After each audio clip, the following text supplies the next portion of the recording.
Welcome to the CreatorSpace tutorial on how to install Avid products. So we're going to look at Avid Pro Tools First and Avid Media Composer First. So these are free versions of the world-class video editing and sound production, recording and mixing software that is available. So you can then eventually upgrade if you want to the full versions, or there's even ultimate versions. So they have like 3 scales, but the first versions are quite a great way to start. So I'm going to just go right into the website here. So if we go to avid.com, you'll be able to, you can navigate through the side here, and they have a really nice website. So you can go through Pro Tools, Media Composer. Those are the 2 pieces of software we're going to look at. And then if we look at the comparisons, you can see Pro Tools First right here, free Pro Tools.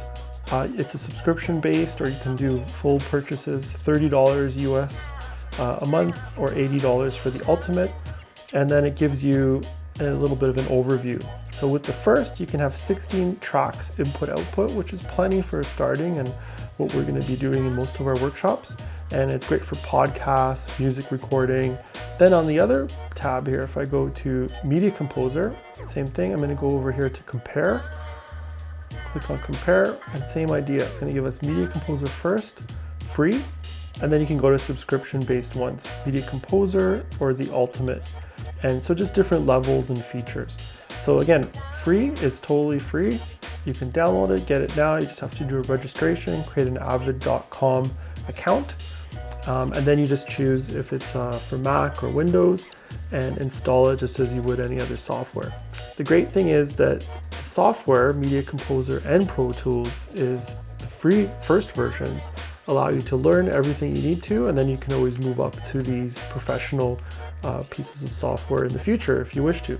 But the first versions are quite robust and a great way to start, and that's what we'll be featuring and working with in some of our workshops in the future. So check it out. Again, some great free software. And again, stay tuned. You can look at tbmcs.ca, the YouTube channel, or you can go to tbmcreatorspace.com to check out some more workshops. We'll be featuring some Pro Tools First workshops in audio podcasting in the future, and also looking at Media Composer intros and how the software works for video editing. Take care and talk to you soon.